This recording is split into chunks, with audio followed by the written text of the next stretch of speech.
Non, c'est bon, j'ai eu mon moment. Quoi? T'as eu ton moment? Ouais. Je sais pas comment je vais faire. Je vais te mettre au début, je sais pas. Non. Bah écoute. Allez, on continue. Et c'est ce qu'il dit, écoutez bien, c'est ce qu'il dit à Volbe. Il dit Kol Adam Zakouk le Aracha Vechayev Tluim Ba. Chaque personne a besoin d'être valorisée, mais c'est nécessaire pour sa survie. On ne peut pas vivre sans se sentir valorisé. Comme ça, c'est clair. Et le rabbi de Sabotka, il rajoute Adam eno yachol yichyot bli kavod. On ne peut pas vivre sans le respect. Et si on prend le respect à quelqu'un, il va mourir. Comme ça, c'est clair. Et si ça vous paraît extrême, il suffit de voir les gens qui malheureusement ont des rumeurs qui circulent sur eux ou des trucs sur les réseaux sociaux. Je vous assure, une fois, j'ai entendu de la part de quelqu'un qui a été victime d'une rumeur qui a circulé, qui m'a dit, écoute, si je n'avais pas eu les reins solides, c'est clair, je me serais suicidée. Comme ça, c'est clair. Il y avait un film comme ça, alors Jess, tu vas m'aider, un film avec Tom Hanks où il est naufragé sur une île. Seul au monde, voilà. Alors, je ne l'ai pas vu visiblement, mais j'en ai entendu parler. Et Tom Hanks, apparemment, il partage ses expériences et notamment ses réussites avec un espèce de ballon qu'il a transformé en bonhomme. Et en fait, il y a une scène incroyable. C'est vraiment ce que dit Rav Wolbe, c'est que à un moment, le ballon, il s'envole et il part à la mer. Et lui, qu'est-ce qu'il va faire? En fait, il va risquer sa vie. Il va presque mourir pour sauver le ballon à qui il partage ses expériences valorisantes. C'est essentiel pour nous d'avoir une bonne estime de nous. C'est la base absolue. Pourquoi tu rigoles? Hein? Quoi? Ah, ok. Il paraît que c'est bon pour la bonne estime de soi. Et c'est ce qu'ils nous disent nos pires Kahavot. Ils nous disent comme ça. Alti racha be'enecha. Il nous parle, et le Ramban, il nous explique. Il nous dit, ne sois jamais racha, mauvaise à tes propres yeux. Il explique comme ça, et c'est très logique. Quelqu'un qui se trouve mauvais ne reculera devant aucun acte négatif. Puisque de toute façon, la personne se dit, ça me correspond. Donc, autant y aller, autant faire n'importe quoi, parce que de toute façon, je suis en mode n'importe quoi. Vous savez, c'est un peu comme quand vous êtes en train de cuisiner, vous avez un tablier, et là, vous avez la tchouk-tchouka qui se renverse sur votre tablier. A priori, tout le monde s'en fiche, d'accord? Un peu d'huile, un peu moins, un peu plus d'huile, une tache de plus, une tache de moins, ça ne change rien. Maintenant, faites la même chose avec votre robe Zara que vous venez d'acheter à 199 shekels. La tache d'huile, vite, on va prendre le Mire, comment ça s'appelle? Ouais, le Mire Express, d'accord, je ne fais pas de pub payée, mais quand même. Et on va tout faire pour enlever la tache. En fait, quelqu'un qui aurait une mauvaise image de soi-même, finalement, c'est une descente aux enfers assurée. En fait, ce qui vient nous protéger en permanence, ce qui vient nous garder, c'est notre bonne estime de nous-mêmes. C'est en fait notre protection personnelle. Ok? Ça veut dire quoi? Ça veut dire qu'au fur et à mesure de ma vie, au fur et à mesure de mes expériences, je vais essayer de repérer les expériences qui me sont valorisantes, de les capitaliser, c'est ce qu'on va essayer de voir ensemble. Et c'est ça qui va en permanence me rehausser l'image de moi-même. En revanche, quelqu'un qui dirait, de toute façon, moi, je vaux rien, et de toute façon, laisse tomber, je suis nulle, et de toute façon, laisse tomber, moi, je comprends rien, et de toute façon, moi, je suis mauvaise, et de toute façon, moi, j'entends tout le temps ça. Non, de toute façon, moi, je suis pas religieuse. Je m'en fiche. D'accord, mais sois honnête. Non, puisque je me suis mise moi-même dans une mauvaise image, je m'empêche de me donner le mérite de progresser. Et donc, en fait, les gens qui sont comme ça, dans quoi ils se retrouvent? Dans un cercle vicieux. D'accord? C'est une très bonne nouvelle. Pourquoi? Parce que si on arrive à être dans la dynamique inverse, on va se retrouver dans un cercle vertueux. Et c'est ce qu'on va essayer de faire ensemble. Ok? Alors, d'abord, la première chose, c'est de comprendre que si je vais faire en sorte d'avoir une bonne image de moi-même, est-ce que ça veut dire que je vais forcément devoir occulter mes défauts, mes imperfections, mes mauvais comportements, mes exagérations, mes débordements? Question, c'est pas une question piège. Hein.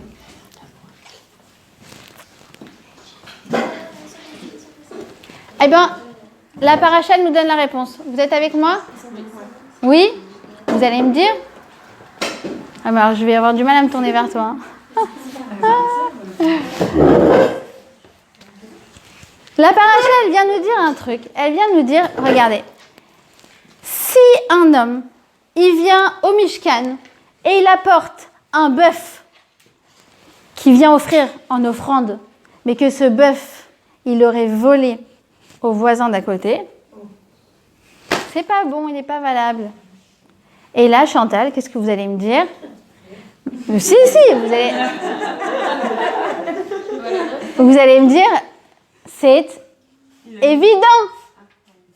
Qui est la personne bête qui va venir voler le bœuf du voisin et dire comme ça, Hachem, il va être content. Ça n'a aucun sens. Et pourtant, la Torah, elle vient, elle me le précise. Pourquoi c'est comme ça?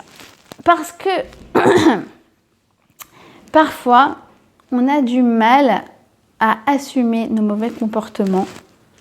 Et donc, en fait, on va se trouver tout un tas de justifications pour dire qu'en fait, dans ce cas-là, c'est permis. Et j'en profite pour parler de cette semaine. Vous savez, il y a la semaine du travail cachère. Vous avez entendu parler? Ouais. Donc, il y a des conférences, des cours partout dans le monde. En Israël, en France, il y a peut-être une quarantaine de conférences. Il y en a dans votre shul, ouais. Voilà. Oui, il y avait ce Shabbat, voilà. Parce que, visiblement, il y a beaucoup de gens, de co-religionnaires, qui travaillent dans des jobs qui ne sont pas forcément honnêtes. D'accord? Alors, merci mon Dieu, dans mon entourage, je n'en connais aucun. C'est pour ça que je suis vraiment tombée de nues.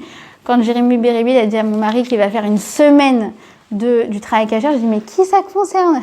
Beaucoup plus de monde que je ne croyais. Et vraiment, quand je vous dis que je ne connais personne dans mon entourage qui travaille dans des jobs malhonnêtes, je suis sérieuse. Une seule fois dans ma vie, je parlais avec une fille et je lui demandais qu'est-ce qu'elle faisait dans la vie. Elle m'a dit, je travaille avec mon mari qui a une boîte de Forex. Et j'ai tourné mes pas et je suis partie. Le Forex, c'est de l'arnaque. Mais bon, je crois que ça n'existe plus trop maintenant. Mais bon, il y a toujours des nouvelles inventions. D'accord? En fait, elle nous parle de quoi, la paracha? Elle nous parlerait de quelqu'un qui va... Et les gens, ils se trouvent des justifications, mais incroyablissimes. Non, mais de toute façon,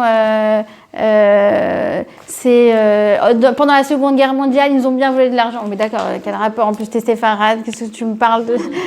Et c'est des petits-fils de collabos. Mais ça va pas. Non, mais t'es malade.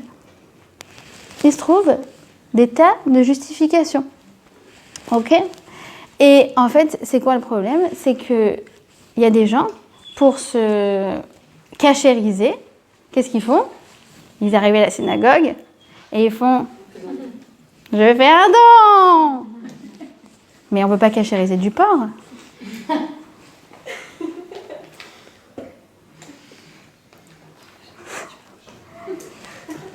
On est bien d'accord?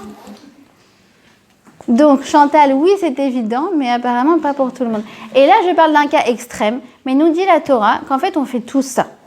Il nous dit le Rav Dessler. Qu'est-ce qui se passe? C'est que l'homme, il ne peut pas supporter d'être ce qu'on appelle en psychologie moderne dans une dissonance cognitive. Ça veut dire que ce que je pense, ce que j'ai comme principe et ce que je fais au quotidien, c'est en décalage. On en a déjà parlé sur le cours sur Tetzavé. Non, je me fais particulier, je dis j'aime bien te regarder. Forcément, on a toujours un décalage entre les principes qu'on a et le quotidien qu'on a, d'accord? Entre nos convictions et nos actions. Et en fait, Dieu nous a fait un cadeau extraordinaire qui s'appelle qu'on ne supporte pas ce décalage. Et pourquoi c'est un cadeau extraordinaire? Parce que ça fait qu'on a très envie de rectifier nos actions pour qu'elles soient en accord avec nos convictions. On est bien d'accord? Et Rav Dessler, qu'est-ce qu'il dit? Il donne cette image géniale. Il dit, regarde, il y a des gens, ils ont la cible, ils essayent de viser au milieu, mais parfois ils y arrivent, parfois ils n'y arrivent pas, parfois c'est en dehors de la cible, mais en tout cas, ce qu'ils essayent de faire, c'est de viser plus ou moins au milieu. Puis il y en a d'autres qui sont beaucoup plus malins. Ils prennent un mur blanc, vide, là, tu vois, comme le tien, ils visent, ils envoient la flèche, Après, ils viennent et ils dessinent la cible autour. D'accord? Ça veut dire que tu vas te trouver tout un tas de raisons pour justifier que ton mauvais comportement, en fait, c'est ça ce qu'il fallait faire.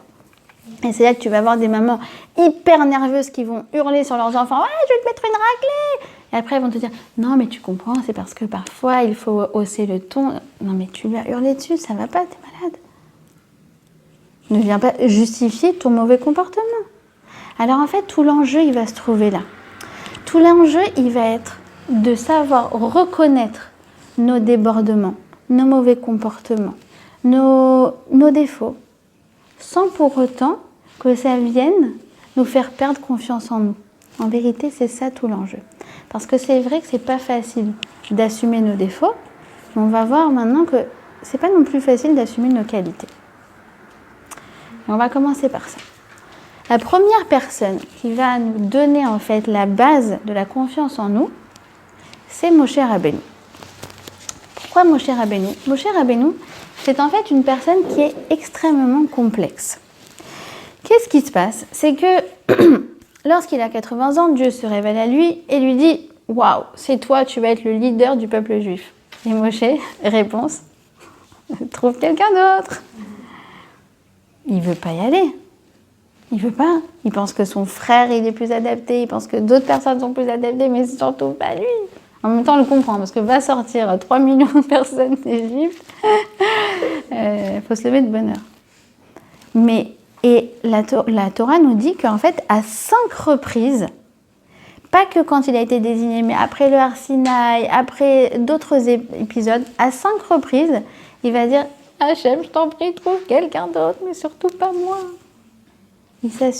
Moshe, il a beaucoup de mal à assumer son rôle. Et c'est normal, pourquoi? Parce que Moshe, il est extrêmement humble, extrêmement modeste. D'accord? Nous dit le verset « Vaïsh Moshe anav mikol à Adam asher apne Adama ». Moshe, c'est le plus humble de tous les hommes sur terre qu'il n'y a jamais eu avant et qu'il n'y a jamais eu même après. Tu ne peux pas trouver dans l'histoire de l'humanité quelqu'un qui était plus humble que Moshe. Et en même temps, on va voir que Moshe, il avait aussi sa fierté. On va voir comment on va combiner les deux. Et la combinaison des deux, c'est déjà la base, le socle de la confiance en soi. C'est bon? On est parti? Ok. Alors déjà, c'est écrit que quoi? Que Vaikra Moshe. Dieu, il a appelé Moshe. D'accord? Chaque événement qui s'est passé dans la Torah a également été écrit par Moshe Rabbeinu sur le Sefer Torah. Le premier Sefer Torah de l'histoire, quand est-ce qu'il a été écrit? Lorsque Moshe est monté sur la montagne, Dieu lui a dicté le rouleau de la Torah. Bereshit, Bereshit, Bara, Bara, Elohim, Elohim, et Hashamayim. Ça a été en fait le scribe d'Hachem. Et lorsqu'arrive ce passage de la Torah, Vaikra Moshe, Moshe il est très gêné. Pourquoi? Parce que Vaikra, c'est un lachon, un verbe affectueux. Et ça le distingue d'un autre prophète qui s'appelle Bilam. Et Bilam, il a écrit Vaikar. Vaikar, c'est plus froid. Et lui dit Vaikra. Waouh, Dieu m'appelle comme on appellerait un ami proche. Et Moshe est extrêmement gêné d'écrire ça. Ça le gêne. Ce Aleph, il le gêne. Il le distingue en fait parmi tous les autres prophètes. Alors, qu'est-ce qu'il fait Moshe? Il écrit, vous connaissez sûrement ça, le Aleph en tout petit. Vous trouverez dans tous les Sefer Torah du monde entier, que vous soyez en Asie, aux États-Unis, en Israël, n'importe où, dans tous les Sefer Torah, Ashkenaz, Séfarad, sans aucune exception, le Aleph, il est tout petit. D'accord? Sauf que quoi? Sauf que lorsque Moshe, en fait, il a tout écrit, il avait exactement l'encre nécessaire pour pouvoir écrire tout le rouleau de la Torah. Pas une goutte de plus. Et du fait que le Aleph était petit, il restait une goutte. Ce que nous raconte le Midrash, c'est que Moshe, il l'a mis par inadvertance sur son front. Et lorsqu'il est redescendu, tout le monde lui a dit « Waouh Moshe, mais tu es très lumineux, on ne peut même pas te regarder. » Cette encre divine, en fait, elle était tellement resplendissante qu'on ne pouvait pas regarder Moshe un peu comme aujourd'hui, on ne peut pas regarder le soleil. Et donc, à partir de ce moment-là, de ce Vaïkra, alors Moshe va être obligé de mettre en permanence un voile sur lui pour pouvoir s'adresser au peuple juif. Et c'est de là d'ailleurs que vient la tradition du voile de la mariée. Oui, parce qu'en fait, ce qu'on explique, c'est que la mariée sous la choupa, elle émane d'elle une lumière resplendissante telle celle de Moshe Rabbeinu. Et tout comme Moshe Rabbeinu avait besoin d'un voile, je suis obligée de penser à ton mariage quand je dis ça. Tout comme Moshe Rabbeinu, il avait un voile lorsqu'il s'adressait au peuple juif, alors à ce moment-là, la Kala, elle va porter également un voile au moment de sa choupa. De là, on apprend quoi? Qu'est-ce qu'il vient nous dire ce Midrash? Il vient nous dire une chose. Sache que quand tu es modeste, tu vas être aimé.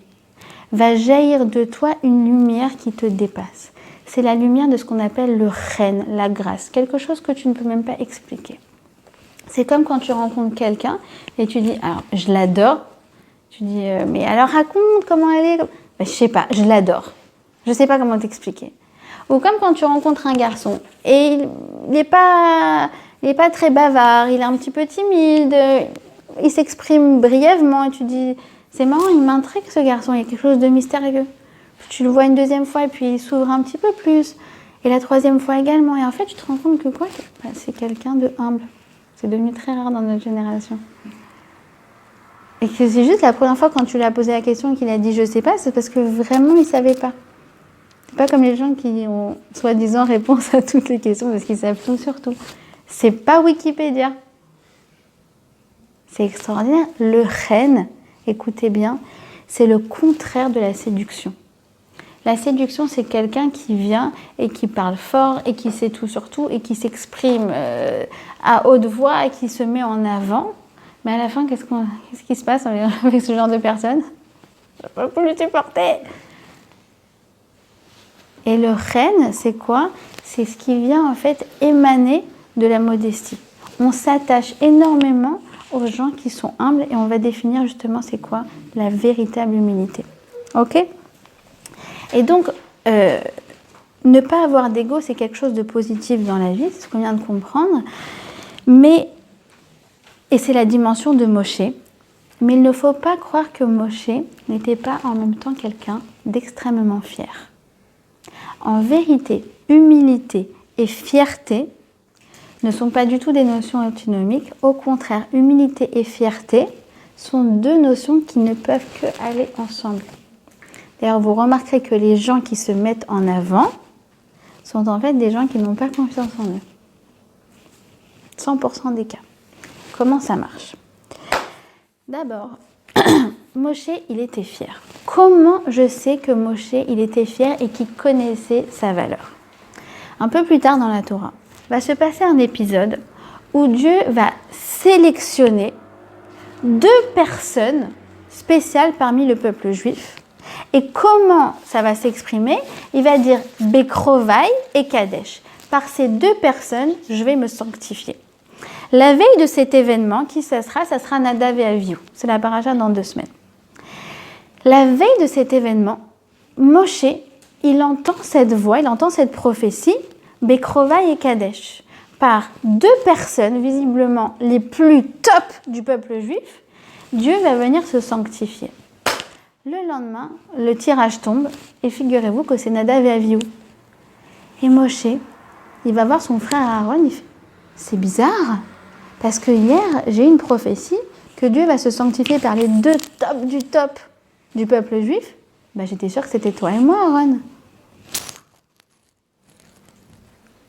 Donc, Moshe, il a très bien conscience de sa valeur.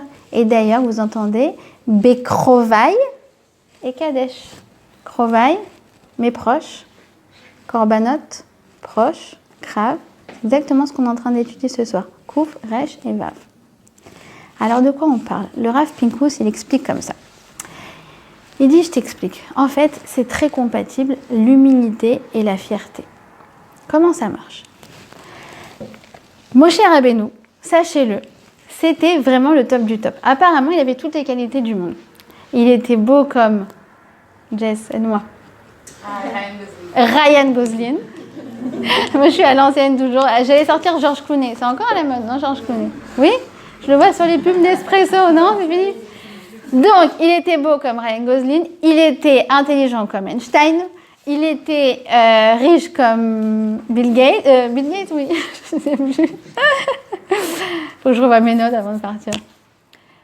Il était le top du top du top du top. Et nous dit le Rav Pinkus. Tu sais comment il se considérait, Moshe? En fait, il se considérait tout simplement comme un miroir qui reflétait les bonnes midotes que Hachem avait mis en lui. Je m'explique. Imagine que tu mets Ryan Gosling devant un miroir. Que devient le miroir? Le portrait de Ryan Gosling. Est-ce que le miroir se dit « Maintenant, je suis une bombe atomique » Non. Si je suis un miroir, je ne fais que refléter la bombe... C'est ça, c'est une bombe atomique. On est bien, oui. Je ne fais que refléter le beau gosse qui se trouve en face de moi. Donc, je ne vais pas m'enorgueillir. Mais là, à l'instant T, c'est vrai que ce que je reflète est quelque chose de magnifique. Vous comprenez maintenant, Moshe, dans quelle démarche il se trouve? Se dit Moshe, mais c'est génial, j'ai plein de qualités, je sais faire des maths, je sais faire de la couture, je sais faire de la cuisine, je sais faire de l'art, je sais faire des PowerPoint, je sais faire des Excel, je sais faire plein de trucs. Mais au final, qui les a mis en moi? C'est Akadosh Baruch Hu. Donc, de quoi je vais m'enorgueillir? C'est sûr, je suis le top du top, mais dans le fond, je ne suis qu'un reflet. Vous comprenez maintenant comment fierté, avoir conscience qu'on est le top du top, et humilité absolue, ça va de pair? On est bien d'accord? Oui? Je ne vais pas m'enorgueillir. C'est comme si quelqu'un qui s'enorgueillit de ses qualités naturelles, d'accord? Après, on va parler des qualités acquises, mais de ses qualités naturelles netto, c'est comme si quelqu'un, tu lui donnes l'argent en héritage, d'accord? Et tous les jours, il ouvre la fenêtre et il dit « Regardez comment je suis riche !» Tu dis « Mais idiot, va !» On t'a pas donné de l'argent pour que tu te pavanes, on t'a donné de l'argent pour que tu t'ailles l'investir. Sors et va travailler. Arrête de te pavaner. Oui, c'est exactement le même principe. Une fois que moi je constate que j'ai des bonnes minottes à l'intérieur de moi, il faut que je les investisse. Il faut que je les investisse dans ce monde, il faut que j'en fasse quelque chose. Et oui, j'ai forcément des qualités. Parce que je connais le truc.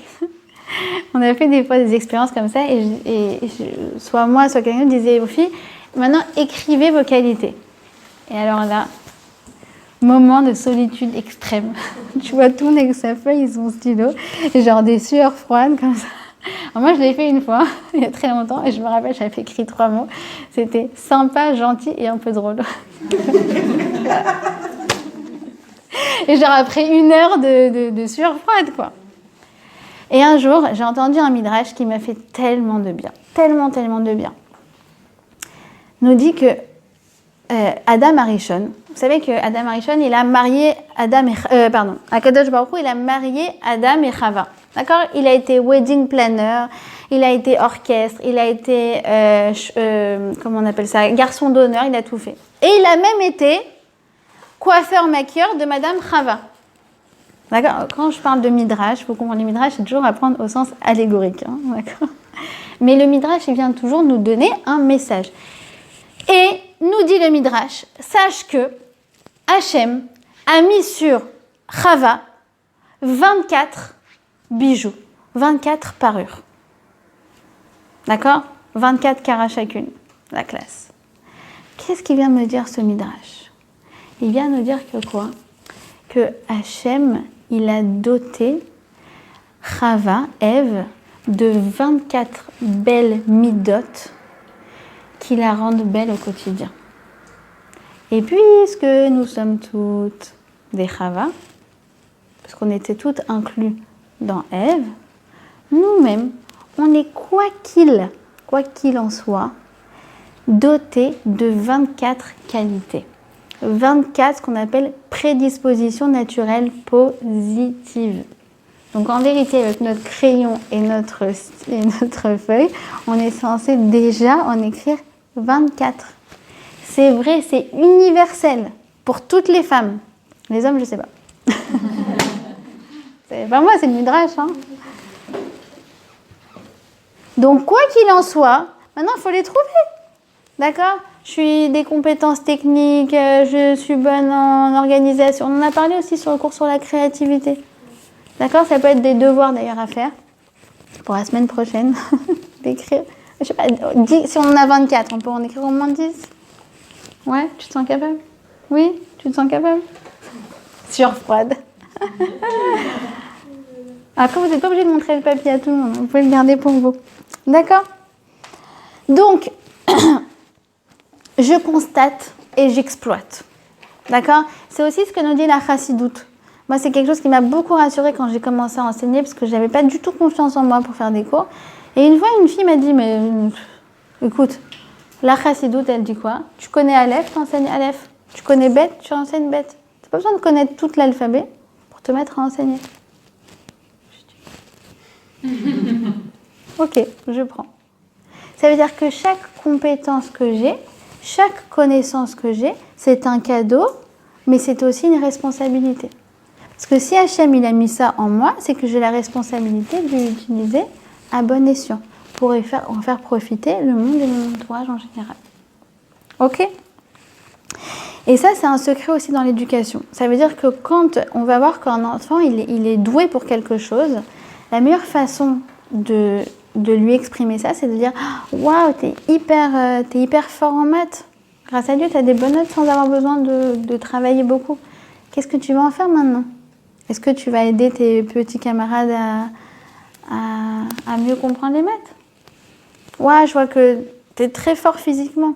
Alors, comment tu vas t'en servir? Peut-être que tu vas en profiter pour défendre tes petits copains qui se font embêter. Une qualité, c'est magnifique, mais c'est une responsabilité. Donc moi, j'ai 2 choses à faire. Je constate et j'exploite. Ok? Donc la première chose, avant tout, c'est ce qui nous dit le Rav Wolbe. Avant de parler de défauts et de corrections et de qu'est-ce que j'ai amélioré chez moi, avant tout, tu dois connaître tes qualités. Et dire Rav Wolbe, sinon, c'est comme un chayal qui va au front et il ne sait pas quelle arme il a sur lui. Il a toutes les chances de se faire dégommer. D'accord? Ou c'est comme un élève qui va en contrôle de maths et il rend copie blanche. Et la prof lui dit pourquoi? Il dit parce que j'ai pas ouvert ma trousse. Je savais pas que j'avais des stylos dans ma trousse. Si tu sais pas que tu as des stylos dans ta trousse, c'est sûr qu'à la fin tu vas rendre copie blanche. Donc déjà, connaître quels sont nos outils. Et nos meilleurs outils dans la vie, c'est nos qualités. Ok? Et Hachem, il a appelé Moshe par son prénom. C'est quoi le prénom d'une personne? Le prénom d'une personne, ça vient toujours refléter quoi? Son essence. Son essence, son projet d'existence. En fait, lorsque nos parents nous ont donné un prénom, sachez que nos parents ont, quoi qu'il en soit, une prophétie. Même s'ils sont pas du tout, ils pensaient à autre chose, même si ils se sont trompés, je sais pas si c'est déjà arrivé, même s'ils ont l'impression d'avoir choisi le prénom pour des raisons superficielles, ils ne se trompent jamais. C'est pour ça qu'on change jamais un prénom d'ailleurs. Pour changer un prénom, c'est une histoire pas possible, il faut réunir un minyan, des dayanes, c'est quasiment impossible. Parce qu'on part du principe que les parents, en fait, ils ont une prophétie et qu'ils savaient quel allait être le projet de l'enfant sur Terre. Donc, en fait, lorsque Dieu, il appelle Moshe par son prénom, qu'est-ce qu'il vient faire? Il vient lui poser la question, Moshe, est-ce que tu es en train de réaliser ta mission sur Terre? Et il nous dit, nos Midrash, que quand, en fait, Hachem, il l'a appelé, eh bien, la voix a retenti dans tout le camp, mais que seul Moshe l'a entendu, seul Moshe a prêté l'oreille. Et de là, on apprendrait que quoi? Que si les autres ils s'étaient concentrés, peut-être qu'eux aussi auraient entendu l'appel. Et ça veut dire quoi? Ça veut dire que pour nous aussi c'est pareil. Ça veut dire que la vie, en fait, elle nous appelle à devenir nous-mêmes. Et si nous, on a l'intelligence de tendre l'oreille, d'ouvrir les yeux et de saisir l'opportunité, on va comprendre quel est le projet qui vient, en fait, s'inscrire dans notre essence. D'accord? Donc en fait, Akadosh Baruch Hu, il nous appelle chaque matin. Chaque matin, il nous appelle, il nous dit Estelle, sois Estelle aujourd'hui. N'oublie pas d'être Estelle. C'est ce qu'il dit, et d'ailleurs, quand il dit le Rav Zushe de Anipoli, quand il dit, moi j'ai peur d'une seule chose. À 120 ans, on ne va pas me demander pourquoi j'étais pas Avram Avinu. Impossible. Pourquoi j'étais pas Moshe Rabbeinu. Impossible. On va me dire, Zushe, pourquoi tu n'étais pas Rav Zushe? Et on nous dit que quand on va arriver à 120 ans, une des premières questions qu'on va nous poser, c'est quel est ton prénom? Tu connais ça? Il paraît même que dans la Bible. Voilà. Et en fait, ce qui se passe, c'est que comme on est à l'état de Neshama, on n'a plus du tout de référence terrestre. Et qu'est-ce qui va se passer? C'est qu'on va oublier notre prénom. Et apparemment, on va parler qu'en verset de Torah.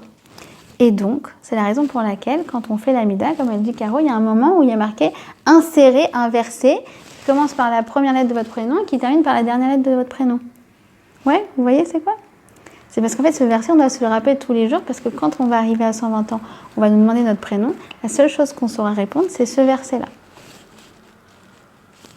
Je sens que je vous ai perdu là. À quel moment, qu'est-ce que c'est? Et donc, en fait, il faut comprendre que par mes midotes, j'ai une mission qui est unique sur Terre. C'est ça, en fait, le prénom d'une personne et le projet d'une personne. Et c'est essentiel à savoir pourquoi. Parce que quelqu'un qui n'a pas conscience de quel est son projet, de quelqu'un qui n'a pas conscience quelle est sa valeur, c'est quelqu'un, tu vas lui dire, par exemple, s'il te plaît, va l'aider. Ah, mais moi, je ne sais pas faire. S'il te plaît, va prendre la parole. Mais moi, je ne sais pas parler. Mais on compte sur toi. En fait, vous connaissez, c'est qui bientôt qui a un anniversaire là? Il n'y a pas bientôt un anniversaire? De quelqu'un? Je sais pas, de vous? Qui a prochainement un anniversaire? Même dans 2 mois, 3 mois? Alors, 24 mai. Il y a qui avant? C'est qui la première? Moi, 23 mars, 4 mai. C'est toi? Quoi? Quand? 23 mars. Alors, 23 mars, Ève. Qu'est-ce que tu vas fêter le 23 mars? Ah bon? C'est pour rire en plus? Alors, qu'est-ce que tu vas fêter? Vous connaissez sûrement ça? De Rabbi Nachman. Oui, de Rabbi Nachman. Qu'est-ce qu'elle va fêter ce jour-là? Le jour où Hachem a décidé que le monde ne pouvait pas tourner sans toi. Classe! Ève, si tu as été envoyée sur Terre, c'est que le monde ne peut pas fonctionner sans toi. C'est ça que tu vas fêter le 23 mars. Donc ne bois pas trop de vin pour te souvenir ce que tu dois fêter, d'accord? Ça veut dire quoi? Oui, le monde, il a besoin de moi. Maintenant, je vous donne une image. Comment ça marche? Imaginez que vous avez un système très imbriqué, très complexe, d'accord? Qui fonctionnerait parfaitement si chaque rouage... D'accord? Maintenant, dans ce système, il y a des petits rouages, des grands rouages, ceux qui sont au fond, ceux qui sont derrière, ceux qui sont devant. Et nous, on est un rouage. Alors, si toi, tu te dis « Ah non, mais moi, je suis pas comme la rabbinite truc. Ah non, mais moi, je suis pas comme ma sœur. Mais non, moi, je suis pas comme elle. Mais moi, je suis pas... » Parce que nous, on adore se trouver des complexes et se comparer et avoir un sentiment d'infériorité. C'est normal, c'est welcome au club. Et bien, qu'est-ce qu'on se dit? On se dit « Non, mais moi, laisse tomber. Non, je ne vais pas faire. » Et qu'est-ce qui se passe? Tu bloques tout le système. On t'a pas demandé d'être une bonne roue. On t'a pas demandé d'être une grande roue. On t'a pas demandé d'être une roue qui est devant. On t'a demandé d'être une roue. On t'a demandé de rouler ta bosse. On t'a demandé de t'assumer, de faire ce que tu as à faire en fonction des qualités que tu as. Et grâce à toi, tout le système, en fait, il va fonctionner. Donc, de ne pas s'assumer, comme, entre guillemets, Moshe Rabbeinu, un petit peu, c'est ça, un moment qui le freine, ne pas s'assumer, c'est s'opposer au projet divin par lequel tes qualités vont passer. Ok? Donc on est obligé, les filles, de s'assumer, de se trouver génial et d'assumer notre génialité. C'est classe quand même. Oui? Ok. Maintenant, comment on va faire?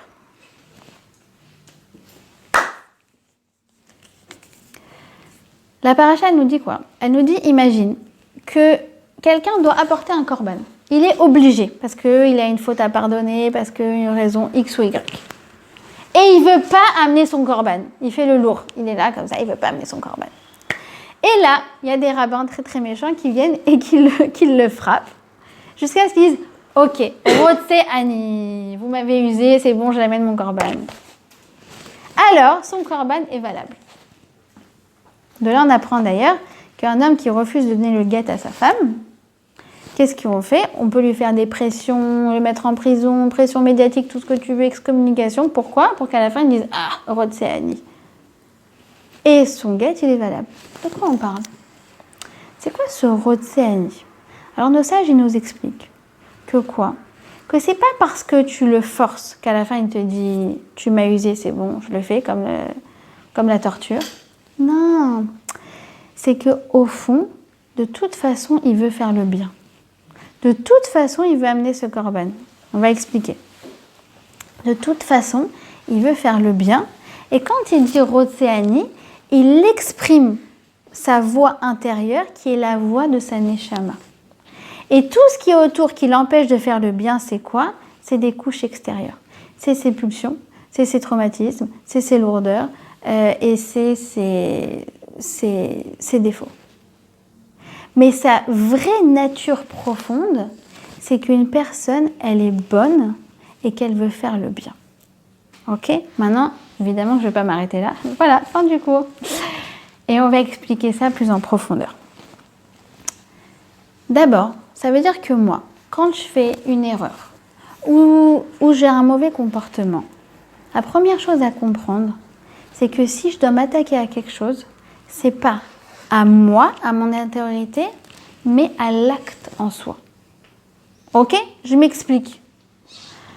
Ça fait 14 fois que j'oublie mes clés et que je me retrouve enfermée dehors. Ça t'arrive? Ouais. Moi aussi. On est très tenté de dire « Ah, mais quelle tête en l'air, mais quelle idiote, mais quelle distraite !» Non. « Oh, j'ai oublié mes clés pour la 14e fois. » D'accord? Ça veut dire que quoi? Ça veut dire que tu dis pas « Je suis mauvaise, mais j'ai mal agi. » Et c'est une différence totale. Pourquoi? Parce qu'il y en a un qui s'adresse à l'action, et l'action, elle est mauvaise. On n'est pas dans le déni. Vous vous rappelez ce qu'on a dit au début, les gens qui occultent, ils disent « Non, c'est bon, tu fais un petit tour de abracadabra et en fait, tu as cachérisé ton acte. » Non, non, l'acte est mauvais, mais moi, à l'intérieur de moi, je suis bonne. Ok? En fait, qu'est-ce qui se passe? C'est que dans la vie, on a un Yetzer Hara terrible. Il y a le Yetzer Hara qui veut te faire mentir, d'accord? Il y a le Yetzer Hara qui te dit « Ah, tu vois, t'as menti, bah t'es une menteuse. » Mais vous vous rendez compte la différence radicale entre « j'ai dit un mensonge » et « ça arrive ». Pourquoi on fait Kippour? Parce que vous faites... Ah non, pardon, excusez-moi, j'ai oublié que j'étais dans une assemblée de tzadékettes. D'accord. Moi, en tout cas, personnellement, il y a une différence radicale entre j'ai dit un mensonge et même j'ai redit un mensonge et j'ai dit un mensonge pour la 10e fois et je suis une menteuse. Il ne faut pas s'attaquer à notre estime de nous. Notre estime personnelle, on a dit, c'est notre barrière dans la vie. C'est ce qui nous empêche de ne pas tomber. Donc oui, l'acte en soi, il n'est pas bon, mais moi, il n'en demeure pas moins que je suis bonne et que je veux faire le bien et que je veux m'efforcer à le faire. D'accord? Et le deuxième principe à comprendre, c'est quoi? C'est que, alors, je vous répète jusqu'à maintenant, on a dit que l'estime de soi, d'abord, c'est de ne pas occulter ses défauts, donc ça, on a compris que c'est la base. D'accord? Deuxièmement, on a expliqué qu'en fait, humilité et fierté, ça va ensemble. Pourquoi? Parce que je suis fière des qualités que Akadosh Baruch Hu a mis en moi. Et ça va, c'est corrélé avec un troisième principe qui s'appelle quoi? Responsabilité. D'accord? Et en plus, chidouche extraordinaire, on a découvert tout ensemble qu'on avait de toute façon 24 qualités extraordinaires. À nous les découvrir.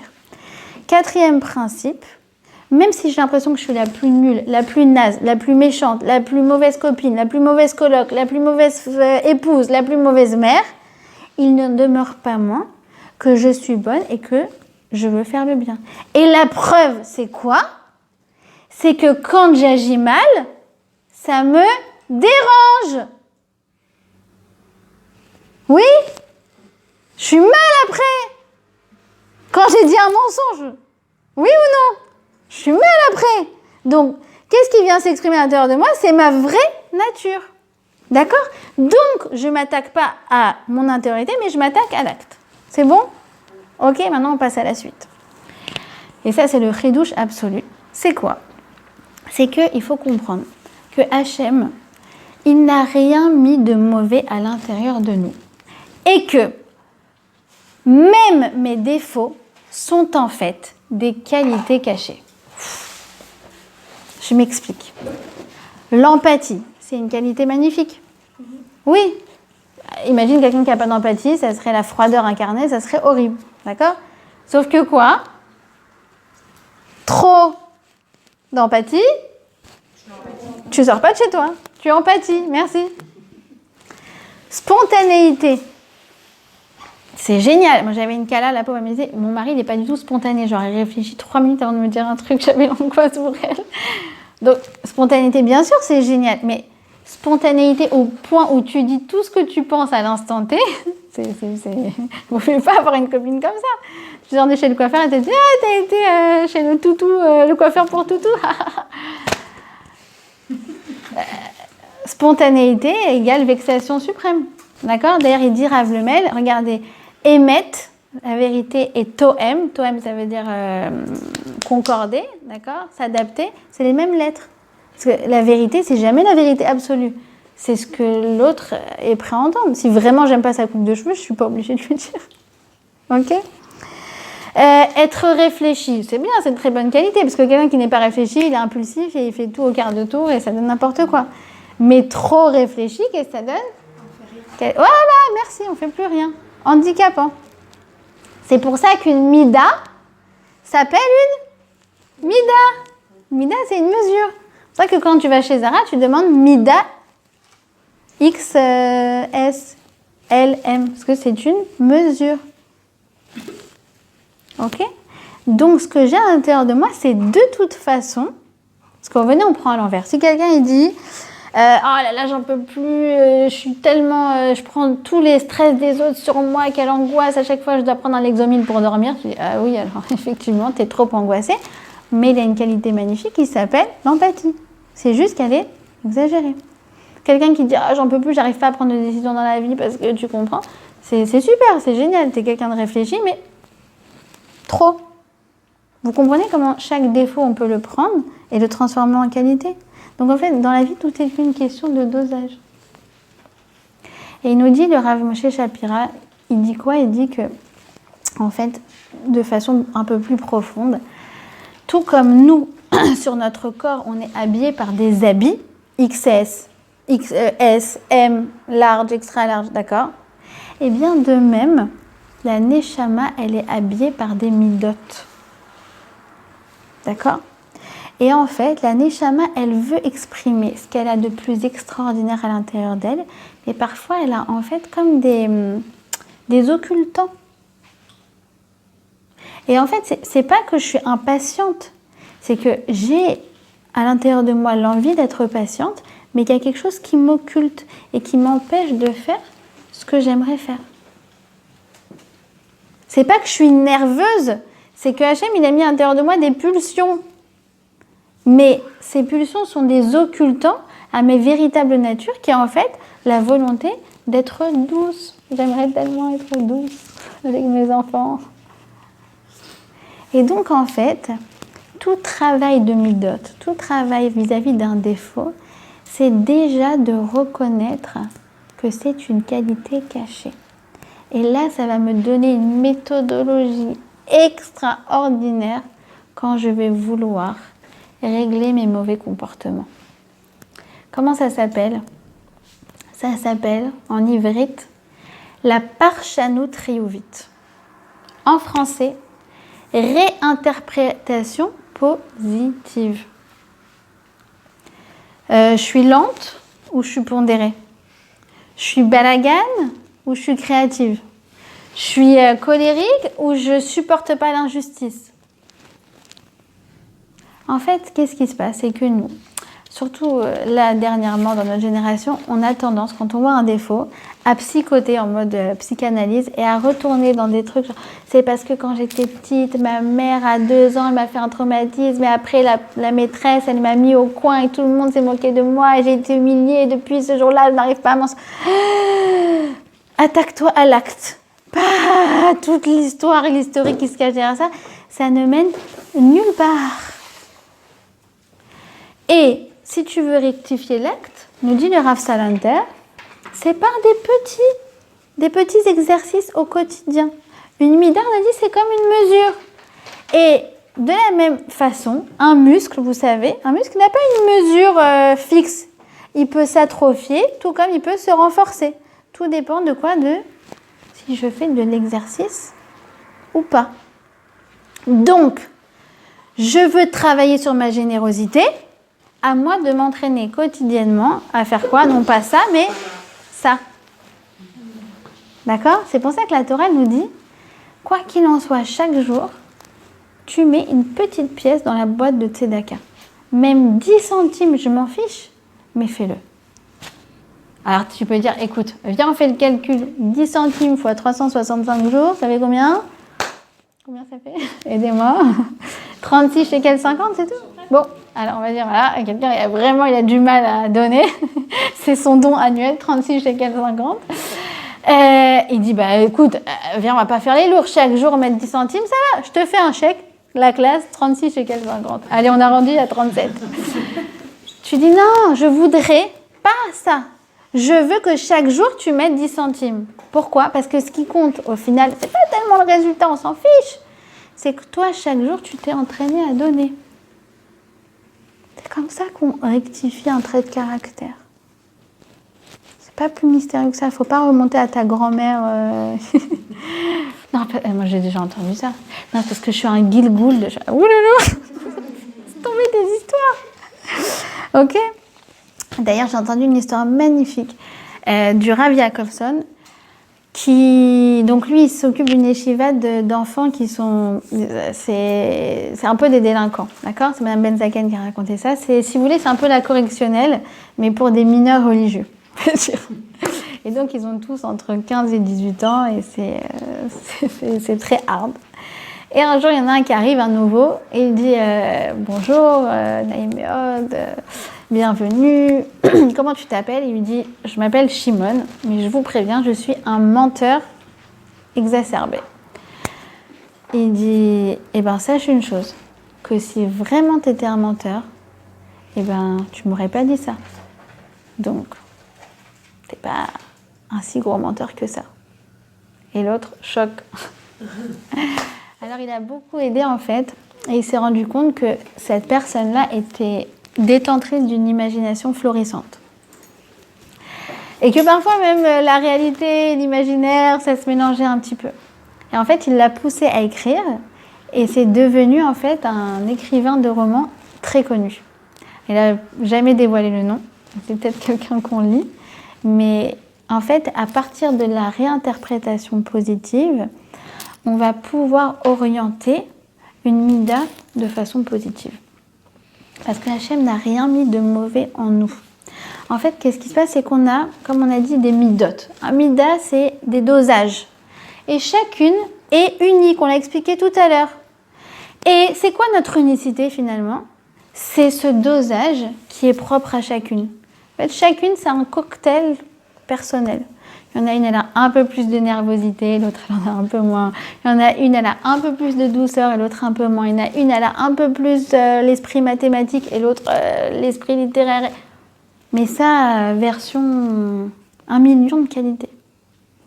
Chacune a son dosage. Et parfois... Pendant le dosage, c'est Hachem qui met en nous un peu plus... Genre, Quand tu arrives au monde, tu arrives avec ce qu'on appelle en hébreu des netiyot. C'est, netia d'ailleurs, c'est comme notéa, ça veut dire, notéa c'est planter un arbre par exemple. C'est ce que Hachem il a implanté en toi. Et c'est ce qu'on appelle en français des prédispositions naturelles. D'accord? Et ça, tu le vois quand tu as des enfants, c'est une blague, c'est genre, ils n'ont rien à voir les uns avec les autres. Après, il y a le phénomène de l'éducation et après, il y a le phénomène des habitudes, bonnes ou mauvaises habitudes. D'accord? C'est pour ça qu'un défaut, parfois, c'est pas un défaut, c'est juste une mauvaise habitude. prendre 2 personnes, par exemple, qui sont très balaganes. Il y en a un, c'est juste, il est balagane parce qu'il est balagane dans sa tête. Et il a besoin d'être balagane dans sa chambre pour être bien dans sa tête. L'autre, il a été élevé dans une famille où il y avait une femme de ménage tous les jours. Donc il est balagane aussi parce qu'il n'a jamais appris à ranger. C'est pas le même défaut. Ok ? Merci pour ta question. Et donc, si tu veux remonter à la racine d'un problème, ne va pas chercher les explications psychanalytiques. Si tu veux chercher la racine d'un problème, eh ben, va chercher sa source positive. Et elle existe. Parce que nous, c'est quoi le problème ? C'est qu'on n'a tellement pas confiance en nous qu'on a du mal à croire qu'il existe un versant positif à nos défauts. Mais oui, il existe. Il suffit juste d'aller le chercher. Et une fois qu'on l'a cherché, on trouve la racine positive et on oriente positivement. Donc tu te rends compte que même quelqu'un qui est une menteuse, elle peut devenir un super écrivain. Si elle arrive à interpréter positivement son mauvais comportement. Et avec tout ce que j'ai expliqué auparavant, maintenant, ça fait sens pour vous. On est bien d'accord ? Ok ? Et donc, si tu dis non, mais c'est bête, il faut être lucide, il faut comprendre une chose. La lucidité, c'est de comprendre que ce que je crois en moi, c'est ce qui va s'inscrire dans ma réalité. Si je dis je me suis mise en colère parce que je suis une mauvaise personne, alors je vais devenir une mauvaise personne. Si je dis je me suis mise en colère parce que tu comprends l'injustice, ça me met dans tous mes états, alors je vais devenir chef de la CGT. Bon choix de carrière. Ok ? Et là, c'est le pompon absolu. Parce que c'est pas fini. C'est loin d'être fini. Encore une fois, c'est un enseignement du Rav Jacobson. Ça va, Yafa ? Oui. Alors, il nous dit, Rav Jacobson, sachez que la guerre, le krav, d'accord, le combat, n'est pas terminé. Il nous dit que quoi ? Que quand une personne change et a un bon comportement, d'accord ? S'efforce d'être une bonne personne, s'efforce de moins oublier ses clés, s'efforce de moins dire du lachonara, s'efforce de manger cachère, tous les combats qu'on a au cours de notre existence dans le quotidien, d'accord ? C'est pas fini. Là va s'ouvrir 2 possibilités en face de cette personne. Soit, génial, j'ai réussi, j'ai pas mal répondu quand la caissière, elle m'a parlé mal. Je suis fière de moi, je suis devenue quelqu'un de pondéré. Ou je suis en train de devenir quelqu'un de pondéré. Autre possibilité, je lui ai pas répondu, mais j'en ai marre de me laisser marcher sur les pieds. Et là, tout ce que tu as fait jusqu'à maintenant, ça se détruit petit à petit. Ouah, ouah, ouah, ouah. En fait, il y a une deuxième étape. Juste après, c'est est-ce que tu vas assumer la bonne personne que tu es ou pas. Par exemple, tu dis, imagine que, je sais pas, tes colocs, elles te disaient « Ah, c'est ton soir la vaisselle. Ah, c'est encore ton soir. » Et toi, tu dis « Allez, je sais qu'elle m'embrouille, mais c'est pas grave, je fais la vaisselle. » Et tu le fais. Ou bien tu peux dire « Ouais, je le fais, mais franchement, elles exagèrent. Et t'es comme ça avec tes assiettes et tu vas tuer tout le monde. Après, tu te lèves le matin, t'as envie de tuer tout le monde. » Et donc, ça sert à rien de laver les assiettes. Parce qu'en fait, ça fait que exciter chez toi le revers de boomerang. Il dit, Rav Jacobson s'ouvre en face 2 possibilités. C'est quoi ? C'est fierté ou frustration. C'est comme ça que je l'ai traduit. Sipouk ou Ahmad Saïd. Fierté ou frustration. Est-ce que vous comprenez maintenant l'utilité d'être fier ? Non seulement fier de nos midotes, parce que c'est Hachem qui les a mis en nous, mais les midotes qu'on arrange au quotidien, d'accord ? Ce qu'on a appelé au début du cours le défaut, mais vous avez compris que les défauts ne sont pas des défauts. Les midotes que je crée à l'intérieur de moi, ma construction personnelle, je dois en être fière. je dois l'assumer, je dois être contente de moi. Parce que si je ne suis pas contente de moi, ça va se détruire aussi vite que c'est arrivé. C'est extraordinaire comme principe. C'est pour ça que dans la Hamida, le soir, quand on fait la Tfilat Arvit, qu'est-ce qu'on va dire? Protège-nous du Mea Satan chez Melifanenu ou Mea Chorenu. C'est quoi le Satan qui est devant nous et qui est derrière nous? Il y en a un qui te dit « Allez, vas-y, faute, réponds-lui mal, venge-toi, dis-lui la shonara. Hein » Et c'est quoi celui qui est Mea Chorenu? C'est celui qui va te dire « Ah, t'as pas dit la shonara, bah tu regrettes maintenant. Hein. Après tout ce qu'elle t'a fait, tu aurais pu lui remettre un truc et t'as rien dit. » Donc en fait, on n'a rien gagné. Est-ce que vous vous rendez compte qu'on est en train de découvrir quand même? On est en train de découvrir que quoi qu'il en soit, on est perdante. Parce que soit on ment et après on dit bah tu vois, t'es une menteuse, soit tu mens pas et après tu dis bah voilà, je suis une pigeonne. Vous vous rendez compte à quel point on ne s'aime pas? Oui? Il faut être fier de nous. Donc, j'ai menti, j'ai dit un mensonge, ça arrive, mais c'est pas ce que je veux, c'est pas l'idéal, j'aimerais m'améliorer. Oui? Deuxième possibilité, je n'ai pas menti, je suis fière de moi. Je vais l'écrire sur Facebook. Aujourd'hui, j'ai failli mentir et je ne l'ai pas fait. Ben non, on fait pas ça. Sur Facebook, on met que des trucs débiles. En vérité, c'est ça les vraies victoires. Mais imaginez qu'il y avait un Facebook dans les cieux avec les anges qui écrivent des trucs, c'est ça qu'ils écriraient. Attends, on tient peut-être quelque chose là. Ah ouais, on va inventer un nouvel concept. Ouais, non, mais vous vous rendez compte, dans le Facebook des anges, il y a écrit Caro a failli dire du lachonara sur Jess et elle ne l'a pas fait. Tu te rends compte comme tu peux être fière? Soyez matière, hein. Voilà.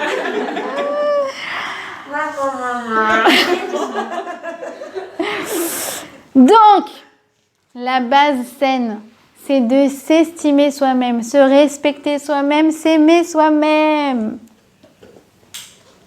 Et se responsabiliser face aux cadeaux merveilleux qu'Hachem a mis à l'intérieur de nous. On n'a pas le droit de ne pas aller à leur découverte. Et maintenant, on va comprendre, on va faire le lien entre toutes ces choses-là. Les corbanotes, c'est quoi nos corbanotes à nous, à notre niveau en 2019? La Torah, qu'est-ce qu'elle nous demande? Elle nous demande au quotidien de s'efforcer à faire du bien. Pour arriver à quoi? Finalement, c'est quoi Vaikra? Vaikra, c'est rentrer en contact, en connexion avec le divin. C'est l'expérience que Moshe Rabbeinu, il a vécue. Est-ce que c'est possible que nous aussi, aujourd'hui en 2019, dans notre quotidien, on rentre en connexion avec le divin? Oui. Pourquoi? Parce que en fait, lorsque je vais à la découverte de mes bonnes midotes, lorsque je vais à la rencontre de ma neshama qui est occultée par tellement de clipotes, tellement de couches extérieures, tellement de noirceur, et que je viens, que je décrase tout ça et que je vais à la rencontre de ma neshama, qu'est-ce qui se passe? C'est que je découvre non seulement les midotes que Hachem il a mis à l'intérieur de moi, mais nous dit le Ramban, je découvre les midotes de Hachem lui-même. Parce que tout comme moi, j'ai de l'empathie, Hachem a de l'empathie. Tout comme moi, j'aime faire du chesed et faire plaisir à mes colocs, Hachem, il est chesed. Tout comme moi, j'aime et je m'efforce de dire la vérité, Hachem, il est émet. C'est ça, en fait. Quand je vais à la rencontre de ma neshama, et c'est ce qu'on essaye de faire dans notre quotidien, je vais à la rencontre de la parcelle divine qui se trouve à l'intérieur de moi. Je me connecte avec la partie d'Hachem qui se trouve à l'intérieur de moi. Et ça, c'est vrai chez nous-mêmes. Et on peut même faire l'expérience chez des gens qui développent aussi des bonnes midotes.